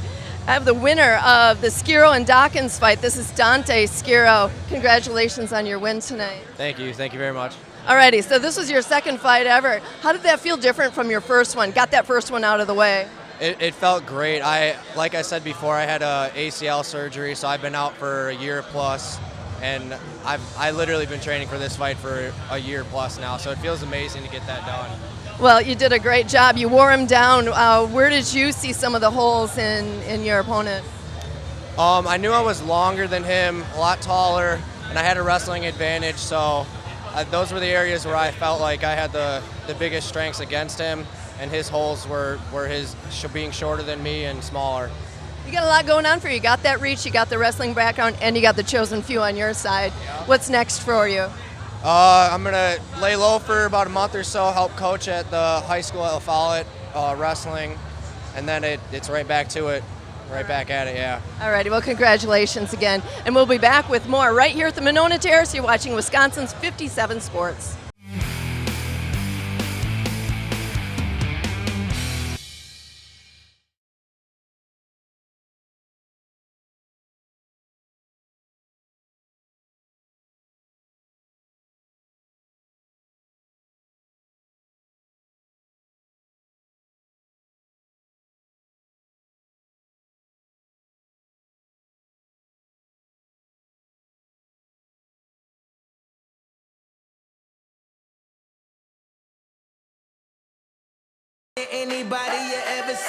All right, here comes Rodney, Yapi. at 2-0, fighting out of Red Schaefer MMA, and comes in with the cold hard stare at 170 pounds here tonight. A Muay Thai fighter who looks muy pumped up for this one. Taking a look at the tail of the tape. Yapi out of Milwaukee at 5'9". Ben Schauer a little bit of a reach and height advantage of a couple of inches. We saw Dante Schiro play that to his advantage with the 3-inch difference. We'll see if Schauer can use it to his advantage here against Rodney Yapi here tonight. We've seen Yapi. Let's take a look now at Ben Schauer. If you need a fish, bottom of the ninth, chops loaded, that's the ball game. You a target and I barely ever miss. All right, here comes Ben Schauer, and he looks to be in tremendous shape here tonight, as he is a tough opponent in Rodney Yapi. Schauer, just his second cage match. He is 0-1 coming in against Yapi, who is 2-0. So again, some amateurs who don't have a lot of experience, but at least have some here tonight. We've seen so many debuts here this evening. Schauer, though, has been in the cage before, but is still looking for his first win, and he definitely is taking it seriously as he comes in, apparently in great shape for this fight here tonight. We'll see how it translates as we go up to the cage. Ladies and gentlemen, this next bout is brought to you by Combat Corner and is scheduled for 3 rounds in our amateur welterweight division. Introducing first, this man fighting out of the Coliseum Bar red corner. He represents Red Schaefer Mixed Martial Arts and hails from Milwaukee, Wisconsin. He is undefeated in his career. 2 bouts, 2 victories. He stands in at 5'9" tall, weighing in at 170.5 pounds, Rodney Yapi. His opponent is standing across the cage and fighting out of the Harley-Davidson of Madison blue corner. He hails from right here in Madison, Wisconsin, and represents Rufus Sport. He stands in at 6 feet tall and weighing in at 169.5 pounds, Ben Schauer. Ben Schauer supporting the tattoo of the Marine Corps, as it seems like prior service is definitely in style here in the cage tonight. Schauer versus Yapi, just about set to go. We are ready. The ref is ready. Our fighters are ready. And here we go, as we are now halfway through our card, as Yapi comes out quickly and is looking for a takedown. Not a lot of boxing to start this one. Yapi going right in for the takedown and into the body of Schauer. And good experience here from Rodney Yapi. What I like about a 2-0 fighter that doesn't have knockouts or submissions, it means he had to grind out both of those victories. That experience can last, especially in a fight like this, which you see Schauer is the taller, longer guy, immediately went for a clinch, went for some damage, and Yapi stayed completely calm. That's because he's grinded out those victories in the past. Yapi did a good job, too, of guarding those knees to the body. Schauer, though, with a takedown of Yapi, and now is on top as they go to the canvas here, and we'll see how each guy does on the ground here. And this is really where you're going to see what Yapi has. He is in a horrible position. Schauer is completely dominant, inside control, about to move to back control. He had been mounted before, but a good job here from Yapi, kind of turtling up a little bit, not allowing Schauer to get that complete back control, except for right now it looks like Schauer's trying to get that right hook in, and he did get it, Rich. And he did, yeah. He kept that right foot, it looked like, hooked around Yapi the entire time, and now is bringing the left around as well, as he is taking control here of Yapi. Yapi trying to work his way out. You talk about at least a little bit of the experience in grinding out. He doesn't look panicked, though. Yapi seems to be okay where he's at right now. He's not freaking out like you see some guys do. And what you'll see what he's doing to Schauer right now is just locking up wrists. He's not allowing Schauer to pull those arms out to either throw and do damage or to slide one of those forearms under the chin. The problem, though, with that is it's going to tire your arms out doing it, especially it happening so close to the beginning of the round here. So that will also play effect if this fight goes past the first round to see how Yapi's arms are coming out in the second and third round. That's how the story's developing here in this fight. Schauer continuing to try to get those arms out. Yapi holding on here. As Schauer, another one of, it appears to be a Marine. He's got the Marine tattoo. We do see a lot of prior service, you will see, getting into the cage. As now Schauer does have the arms freeze, able to get a couple of shots in, and Yapi once again ties him up. Yeah, I don't like that he did that. He had control laying on top of him like that, and then he went right back to it, although now he's got the choke. Right here he's got it. Well, it's not underneath the chin just yet, though. Trying to get that rear naked choke in and stretch out the body of Yapi by using his legs.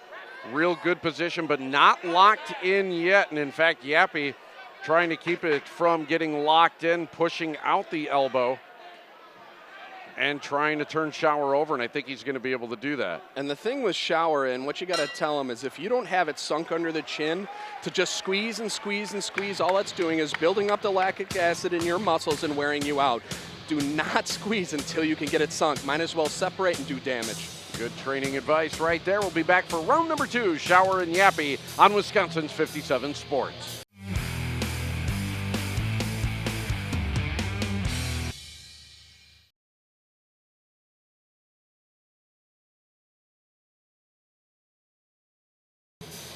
Taking a look at some of the action from round number 1 as there was Schauer trying to get those knees in, and it appeared Yapi did a good job of blocking a lot of the damage that could have been done early on in the round. You know, that still takes its toll, though. When they land on the forearms like that, it gets really sore. That's something that is going to take effect in the second and third round. And again, him holding on to the wrists like that, that's also something that's going to wear Yapi's arms out. We'll see if he's going to be able to strike coming up here. I think a different sport, but Rocky Marciano used to talk about if you're going to block with your arms, I'll just hit your arms and break your arms. That's and right. That hurts too. So different sport, but definitely applies here as well as we get ready for the second round. And Schauer out quickly, and a good flurry and a right, a little off-balance kick there from Yapi, but Yapi trying to fight back, and now pushing Schauer up as cage side here. We get a little bit of a sweat bath, and a big overhand right just failed to connect by Schauer. Now he goes for the takedown, and he got it.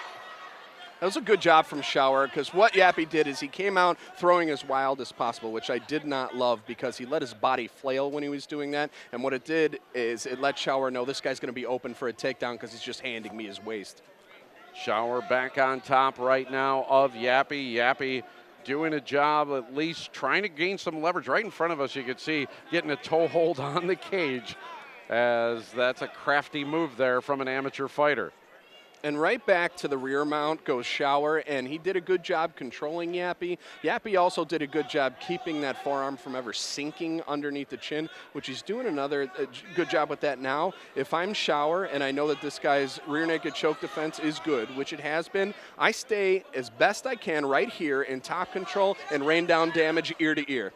And that we haven't seen Schauer do a lot of, and I would agree with that. He's going to have to do some damage. As far as round 1 went, how did you score that one? Round 1, I easily went to Schauer. I'm not going to go that dominant 10-8 like some people will do, just because Yapi didn't take a ton of damage. He was controlled the entire first round. So, yes, 10-9 to Schauer for sure. Schauer again on top and trying to get a chokehold in here on Yapi and pulling back, but Yapi doing a good job continuing to block and hold the arms of Schauer. The action now happening right in front of us. And again, we're still moving our way towards our main events of the evening, as we will see Alex Gilpin and Jose Pacheco in one title fight, Mark Lemminger and Brandon Suber in the other. So we're looking forward to those. as here back to the amateur action. And again, it is Schauer that seems to be controlling the action. And now that we're halfway through the second round, this is where Yapi has to start taking some chances and making some decisions, because even though your defense is good, you're not going to win a fight. So right now, right here, this is what he's got to take chances, steal this round, possibly knock him out, and that way he could win this round, hopefully, or come in for the third and still have a chance to win. He cannot be put in that dominant position again, or Schauer's just going to grind out a win here. Yapi throwing a left there, did not connect. Good kick from Schauer as he connected with the Rich. left, and there's a knee. And now Yapi just trying to hold on as Schauer is able to take him down, as a couple of good kicks from Schauer. See, now, if you're his corner, you got to be yelling short time, and a takedown in that position does nothing for you. You've already won the round. Keep striking. He had Yapi hurt, and instead he wastes it with a takedown. I hate that stuff. Well, we'll see if Schauer can close it out in round number 3, or if Yapi can mount a comeback, as you are locked into the chosen few in Wisconsin's 57 Sports.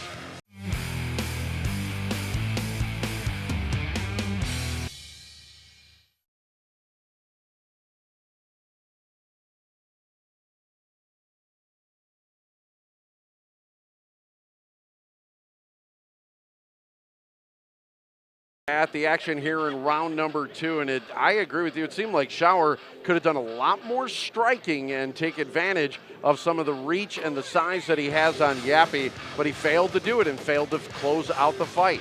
Well, and Schauer landed a couple of solid shots, and that's what was able to wear Yapi out, especially at the very end. And that last takedown for me, he could have almost finished that fight in the last 10 seconds, because you land one more big kick, one more big punch, he's out. It's over. And only his second fight in the cage, so this is where experience can definitely come in. You go back, you watch yourself fight, you watch other fights, you get training from the corner, you understand, hey, this was your opening, man. You had a chance. That's right. Hopefully he doesn't waste it here or now, but for Yapi, hey, second life, another chance to come back in this one as we go to the third and final round. And this is where Yapi is going to show people if I know what I'm talking about or not. Again, had to grind out 2 victories. He's down big on all the scorecards. I'm positive of it. Can you come back like you said? Can you mount that comeback? He has to finish Schauer, or this fight's going to end in a decision with his loss. Skill set wise, has he got a better chance, you think, on his feet to do it or on the ground? You have to do it on the feet. You're not going to beat a longer fighter with great top control like Schauer on the ground. We already saw that Yapi's not going to be able to do that, so he's got to land a punch or a kick. I saw he's got a decent uppercut. He throws some power behind, but Schauer's having none of it. Schauer, what I like about him is he's not going to eke out the victory, grind it out. What he's going to do is take this guy down and beat the crap out of him. It's perfect. And an easy takedown there. Yeah, you give Schauer a lot of credit. He's still going for it. Doesn't want a decision win. He wants to get a victory here. So he's going to try and look to either submit him or pound him out. Absolutely. So he got a couple good knees in. That's been wearing Yapi out, and Yapi in a familiar position again on his back here in the third round, as it has been all Ben Schauer in the first 2 rounds and halfway through the third. And the third's going to end this way too. I just don't think Yapi's got enough left in the tank. He did so much defending against what Schauer was trying to do in those first 2 rounds. I just don't see the energy is still there for him. So Schauer right now in control. Should he be striking a little bit more here? Could he use a hand here to hit the side of the face of Yapi? Well, he's not in a great position, meaning where he's pushed up against the cage. You can't get a ton of leverage when you're inside control against the cage like that. So raining down shots could actually get you rolled or put in a bad position yourself. So right now he's just working for control and possibly looking, hopefully, to mount, you would think. But Yapi's keeping that right leg up so he can't do it. But, yeah, the way he was pressed against the cage, you can't really rain down a ton of shots that way. Now this is a perfect spot for him right here. And this is where he can now. finish the fight. As he got a couple of shots in on Yapi, as he is on top of him, and now trying to get that choke in once again. And Yapi once again trying to lock those arms up and doing a pretty good job of it and of just surviving rounds, but he's going to run out of rounds here. and run out of time as Schauer in complete control. Yeah, Yapi had to make a decision there, risk the submission to try and twist into him and get out of it, and he did it, almost was able to stand up, but again, Schauer with more energy right now, a little bit better skill set on the ground is showing his dominance here. Absolutely. As our next fight, we are going to see Alex Polizzi, and I tell you what, always good to see him. He is 2-0 and won his last fight in exciting fashion here on Wisconsin's 57, and we will see him coming up next. But first, the decision in this one, I think we know what it's going to be, Chris. Yeah, absolutely. Schauer's going to get his first victory here. He was 0-1, a great way to even up your record with a dominant victory over Yapi. Had nothing for Schauer that entire fight. Looked like he won every round. We'll get the official decision next as you are watching the Chosen Few Fighting Championships number 10 on Wisconsin's 57 Sports.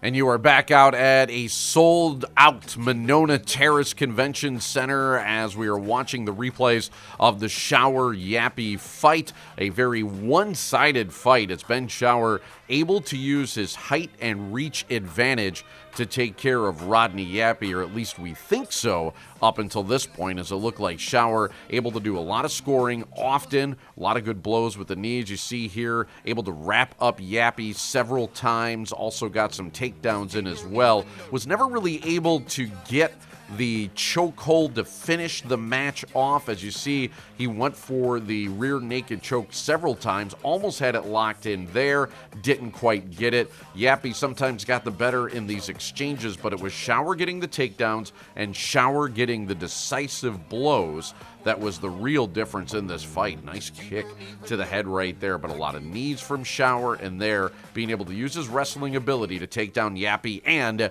Ben Schauer is our winner here tonight as he improves to 1-1, as I think we lost Chris's mic there just for a second. You are watching The Chosen Few on Wisconsin's 57 Sports.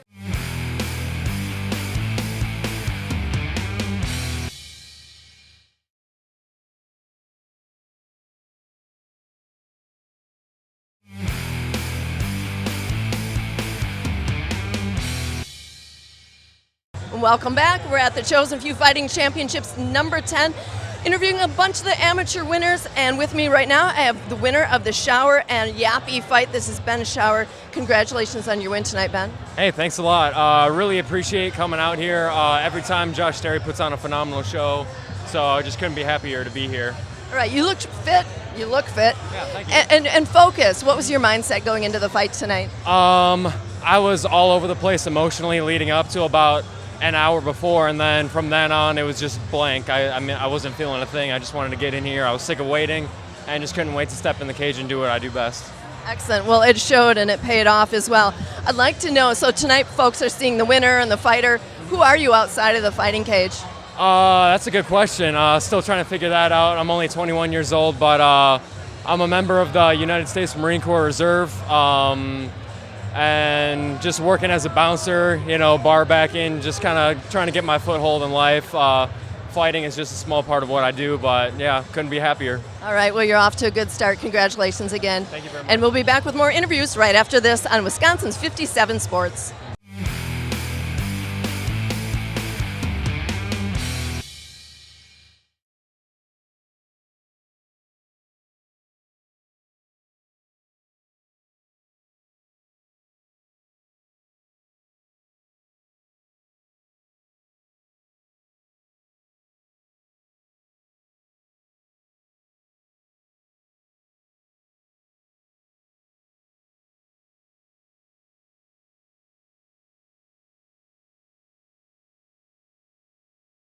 Right, we are back for our next fight as we are going to take a look at Alex Polizzi, who is coming in taking on Theron Neisius.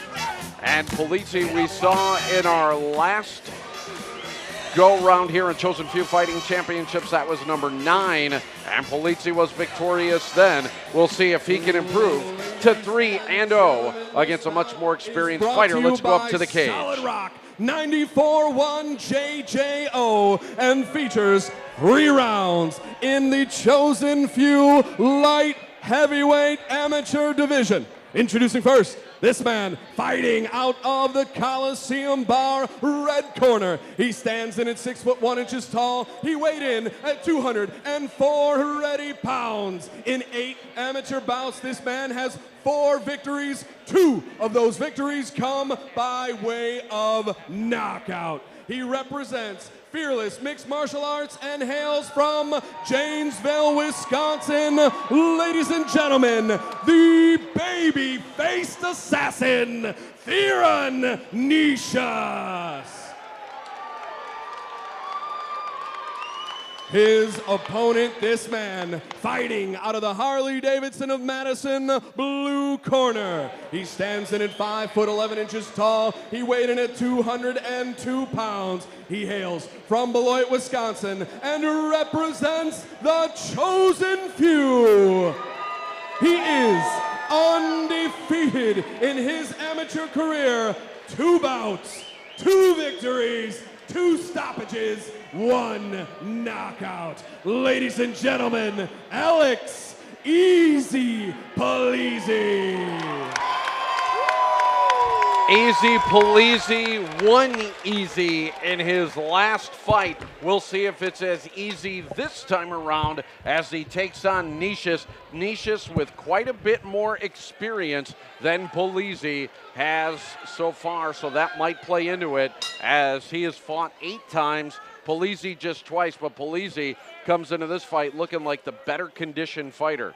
And this being a rematch is something that has been weighing on Theron Neisius as time has gone on. He thought Polizzi was laying preying on him before the TKO came. He thought it wasn't a fair fight. He didn't think Polizzi wanted to engage at all. So it'll be interesting to see if Neisius can keep him off and keep him at a distance. I think one of the most impressive things when you take a look at Polizzi, and I thought this in the last fight as well, check out Polizzi's thighs. You just don't see tree stumps like that too much on a fighter, and to me a lot of times thighs denote strength.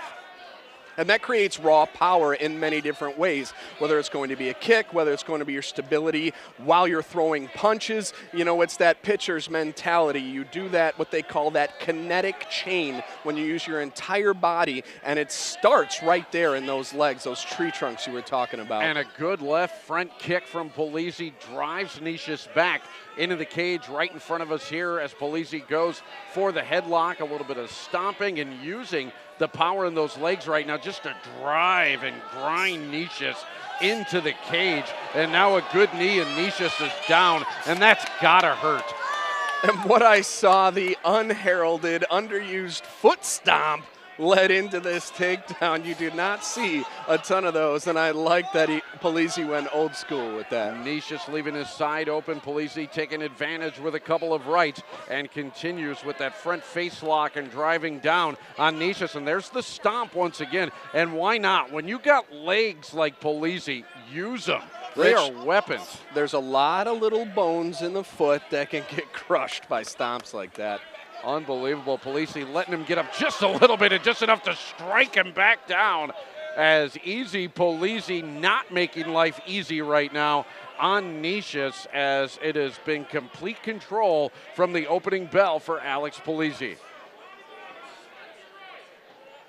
Now, you would think the experience, like you had talked about, 8 fights for Neisius. How are you going to handle such a big, strong, muscular fighter like Polizzi? Right now, he's not handling him at all. Completely controlled. Look at that right now. It's almost what you would call a triangle, but you could technically, and he's got his arm tied behind his back too here, Rich. Yeah. He has got his legs were locked in and squeezing Neisius, and then just pounding on his sides, and Easy Polizzi making it look easy, and that's it. Oh my goodness, the amount of damage that was done, as he might have broken ribs at this point. You don't know. Those were power shots from Easy Polizzi. And if you look, the referee, Tom didn't just step in and stop it. That was a verbal submission from Theron Neisius. Tom reached in, asked him, "Are you okay? Can you continue?" And he said no. So there is some major damage to the midsection there in Theron Neisius. No way. I think Polizzi's one of the strongest fighters we have seen tonight, if not the strongest, and all that power coming from his legs. Boy, that's a dangerous man in the cage. Sheer dominance, and I would not want to face this man. This guy has finished all 3 of his fights. He's brute strength personified. So yeah, this guy's going to be scary as he keeps going. Absolutely, as we're taking a look at the replays and the power and the legs. Look at that front kick that actually drove Neisius straight back, and then just driving down with the stomps, with knees,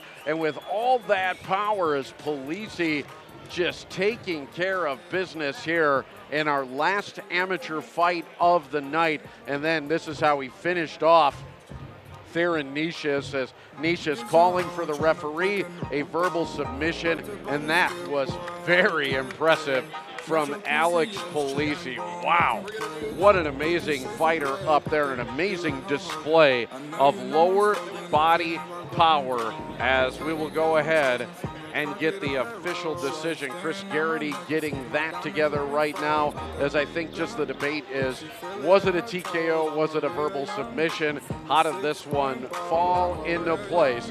Chris Garrity is going to tell us all about it, and I know everybody so far here tonight very impressed. Eric Rogers liked that one as well. As after this fight, we're going to have an intermission here. We'll entertain you back at home. And then we got 4 professional fights coming up, including our main events of the evening. Let's go up to the cage.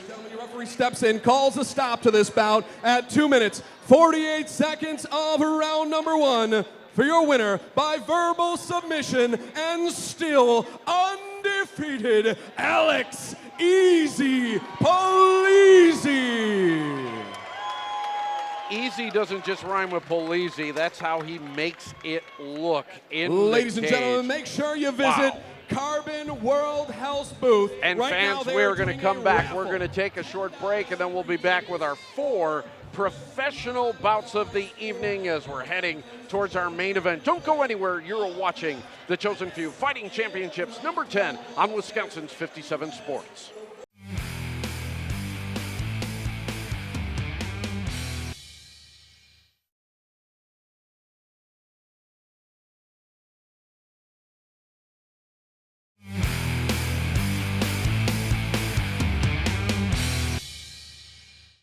Welcome back. You're watching the Chosen Few Fighting Championships number 10. We're here at the Monona Terrace. It's a sold-out crowd. A lot of people happy to see Alex Polizzi win his fight tonight. Congratulations on that win, Alex. Thank you. Yeah, you were against Theron Neisius, and you know everybody's talking about your legs, Alex. You got some solid tree trunk legs, and I'm wondering what you think sets you apart from the other fighters. Well, as far as the big legs go, that's one of the things. But you know, I'm in the gym. I'm working hard. I put in the time, and you know, I got great trainers at Chosen Few, and I got great people to bump off of, and you know, just get better every day. Excellent. Now I got to ask you about the nickname. So it's Alex "Easy" Polizzi, right? Alex "Easy" Polizzi. That's right. All right. Where'd that come from, and why? That's just a nickname that our coach Joshua Sterry coined me. You know, it rhymes with Polizzi, and he says that, you know, when I do these matches, it makes it look easy. It's tough for me, but I guess from the outside looking in. It did. You made it look easy. Good job on that tonight. Congratulations.